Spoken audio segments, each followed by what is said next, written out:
Байғанин ауданы Ебейті ауылындағы Қопа орта мектебінде ардагер ұстаз Нұрбаулы Есқазиев атындағы математика кабинеті ашылды.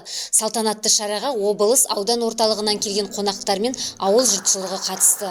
Ұзақ жыл білім саласында еңбек еткен Нұрбаулы Есқазиев парасат пайымы мол, өз мамандығын ерекше құрметтей білген, туған жеріне адал қызмет еткен ұстаз. Ол Байғанин ауданы Қопа селосының Ебейті ауылында туып өскен. Осы ауылда бастауыш мектепті бітірген. Ұлттық киім киген мектеп оқушылары мен өнерлі балалар күй тартып келушілерді қарсы алды. Шара басталмас бұрын философия ғылымдарының докторы профессор Алтай Тайжанов пен Ақтөбе медиа жауапкершілігі шектеулі серіктестігі директоры, Қазақстан журналистер одағы облыстық ұйымының төрағасы Раукин Отыншин мектеп ұстаздарымен кездесу өткізді. Басқосуда мемлекет басшысы Қасым-Жомарт Тоқаевтың әділетті Қазақстанның экономикалық бағдар атты жолдауында айтылған өзекті мәселелер мен педагогтар съезіндегі алға қойған бағыттар айтылды. Нұрбаулы Есқазиев атындағы кабинеттің лентасын ардагер ұстаздың өзі мен педагогика ғылымдарының кандидаты профессор Ниетжан Беріков қиды.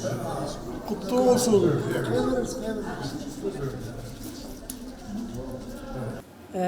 Бұл мектепте мен жұмыс жасаған жылдары өте қарқынды жұмыс жасадым. Мұғалімдердің қай-қайсысымен завуч болдым. Балдарға барынша білім беруге тырыстық. Балдарда көп бала жақсы бітіріп, жоғарғы оқу орындарында түсті. Мен өзім 2-3 рет Қазақстан мектебіне мақала жаздым. Сол кезде ұйымдастыру, оқу тәрбие жұмысын ұйымдастыру дейтін. Біреуі методикасын жаздым. Біреуі Озат тәрбие мектебі дейтін тақырыпта 3 мақала жаздым. Жалпы мектептің жағдайы жақсы болды өзі. Кең әрі жарық кабинеттің ішін заманауи құрал жабдықтармен жарақтауға Нұрбаулы Есқазиевның ұрпақтары көп еңбек сіңірген. Нұрбаулы Есқазиевтің тәлім-тәрбиесін алған шәкірттері қазір әр салада еңбек етіп жүр. Шарада шәкірттері ұстаздарының қамқорлығын, ізгі қасиеттерін айтты. Нұрбаулы ағай маған 77-78 жылдары, 78-79 жылдары, ол кезде енді 9-10 класстар дейміз ғой, сол кезде математикадан сабақ берді. Мен өзім Нұрбаулы ағайды өте жақсы ұстазым деп есептеймін. Мен өзім де сол кісінің жолын қуып, қазір математика пәнінің мұғалімі болып, одан кейін осы мектепте мектеп директорының оқушы жөніндегі орынбасар қызметтерін атқарып, қазір зейнеткерлік демалыстамын. Яғни мен өзімді ағайдың жолын толық қуған жақсы шәкіртімін деп есептеймін. Сол үшін мен мақтанамын.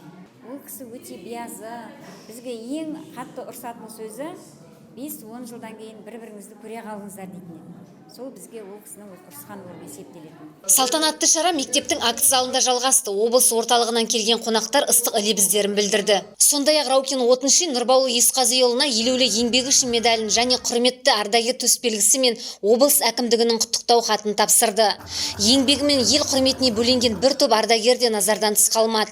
Шаруашылықта ұзақ жыл тракторшы болған еңбек ардагері Жолбатыр Ерпан бірінші дәрежелі еңбек даңқы төсбелгісі, білім беру саласының ардагері Шандыбай Нәбиев бірінші дәрежелі еңбек даңқы төсбелгісі және ұзақ жыл көлік жүргізушісі болып еңбек еткен Қойлыбай Табынбаев екінші дәрежелі еңбек даңқы төсбелгісімен марапатталды. Мектептің математика пәнінің мұғалімі жаңашыл ұстаз Айгүл Ожырай Нұрбаулы Есқазиев атындағы сыйлық пен дипломға ие болды. Білім ордасының директоры Аралбек Есболаев облыстық білім басқармасының құрмет грамотасымен марапатталды. Сондай-ақ мектептің өзге де мұғалімдері арнайы сыйлық пен құрмет грамоталарына ие болды. Салтанатты шараға қатысқан қонақтардың бірі ардагер ұстаз атындағы кабинетке арнайы сыйлығын табыс етсе, енді бірі Нұрбаулы Есқазиевқа шапан жапты. Шараның соңында ардагер ұстаз жиналғандарға алғысын білдірді.